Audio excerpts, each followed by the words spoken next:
চাপৰ ৰত্নপীঠ মহাবিদ্যালয়ত কৃষ্ণকান্ত সন্দিকৈ ৰাজ্যিক মুক্ত বিশ্ববিদ্যালয়ৰ সজাগতা সভা কৰ্মসংস্থাপন আৰু নিযুক্তিৰ ক্ষেত্ৰত সহায়ক হোৱাকৈ 15টাকৈ ডিপ্ল'মা আৰু 11টাকৈ চাৰ্টিফিকেট কোৰ্চ কৰাৰ সিদ্ধান্ত লৈছে মুক্ত বিশ্ববিদ্যালয়খনে মুক্ত বিশ্ববিদ্যালয়খনৰ নতুন শিক্ষানীতিৰ প্ৰচাৰ আৰু প্ৰসাৰৰ বাবে ৰত্নপীঠ মহাবিদ্যালয়ত অনুষ্ঠিত হয় সজাগতা সভা সভাত উপস্থিত থাকে অধ্যাপক জয়দীপ বৰুৱা মুক্ত বিশ্ববিদ্যালয়ৰ অধীনৰ শিক্ষা আৰু সাধাৰণ শিক্ষানুষ্ঠানৰ শিক্ষাৰ মাজত কোনো পাৰ্থক্য নাই এই মন্তব্য কৰে অধ্যাপক জয়দীপ বৰুৱাই ইতিমধ্যে 4 জুলাইৰ পৰা আৰম্ভ হৈছে নামভৰ্তি প্ৰক্ৰিয়া অহা 31 আগষ্ট পৰ্যন্ত চলিব নামভৰ্তি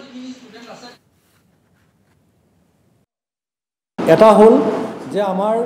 মুক্ত বিশ্ববিদ্যালয়ৰ অধীনৰ শিক্ষা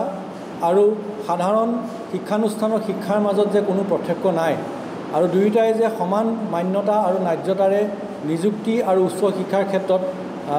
প্ৰযোজ্য সেই কথাটো আমি ৰাইজক বুজাইছো আমাৰ যেটো ষ্টাডি চেণ্টাৰ আছে এই ষ্টাডি চেণ্টাৰৰ জৰিয়তে ছাত্ৰ ছাত্ৰীসকল আগবাঢ়ি আহিব বিশেষকৈ যেসকল ছাত্ৰ ছাত্ৰীয়ে নিয়মীয়া যেটো আমাৰ শিক্ষা ব্যৱস্থা আছে নিয়মীয়া শিক্ষা ব্যৱস্থাত বিভিন্ন অসুবিধা বা বিভিন্ন আসোঁৱাহৰ কাৰণে যাব পৰা নাই সেই সকলে এই মুক্ত তথা দূৰ শিক্ষা ব্যৱস্থাৰ এই সুবিধাখিনি গ্ৰহণ কৰিব